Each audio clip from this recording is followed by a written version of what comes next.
This autograph right here might be worthless. And if you've been buying signed merch in the last few years, your collection could be too. This is the biggest sports memorabilia scam we've seen in decades. And it's not just sketchy, it's criminal.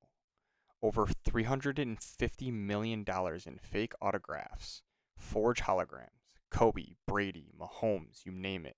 A trusted dealer turned the hobby into a fraud factory and then took his own life.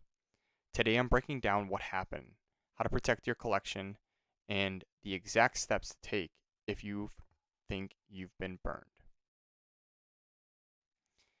Meet Brett Lemieux, also known as MisterMancave, a long memorabilia seller out of Indiana who had trust of thousands of collectors. On July 17th, Lemieux dropped a bombshell Facebook confession. He admitted to selling millions of forged autographs, jerseys, helmets, even forging Fanatics, JSA, and Panini holograms. Within hours, he was found dead at one of his warehouses, a self-inflicted gunshot wound. His final message, he said he did it to feed his family and blamed industry greed. So exactly, how did he fool thousands of collectors for years?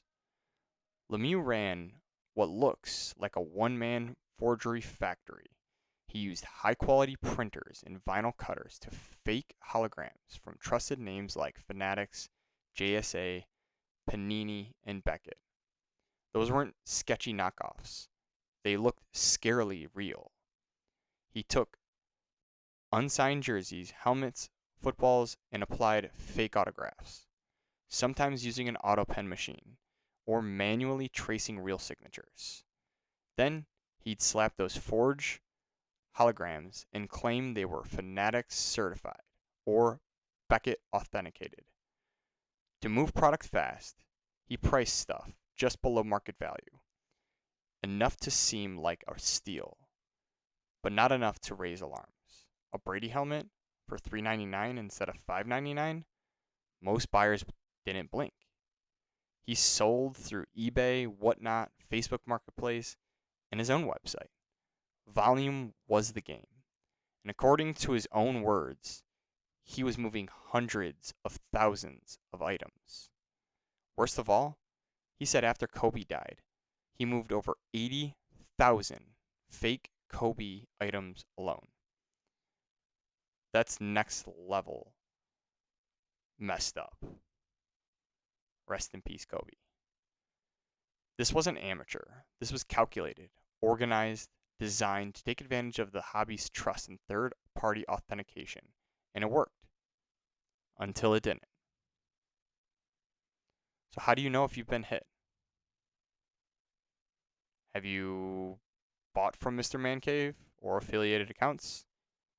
Autographs from Fanatics, JSA, Beckett, Panini, but super cheap? Holograms look off, blurry, peeling, or mismatched? Serial numbers or holograms don't verify on official sites?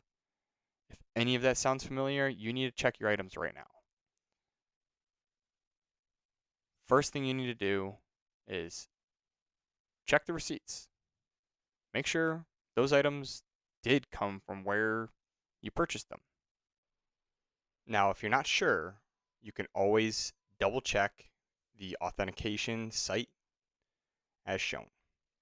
So I would identify where the authentication hologram is, identify the number, go to that specific site, Fanatics as an example here, and enter the number.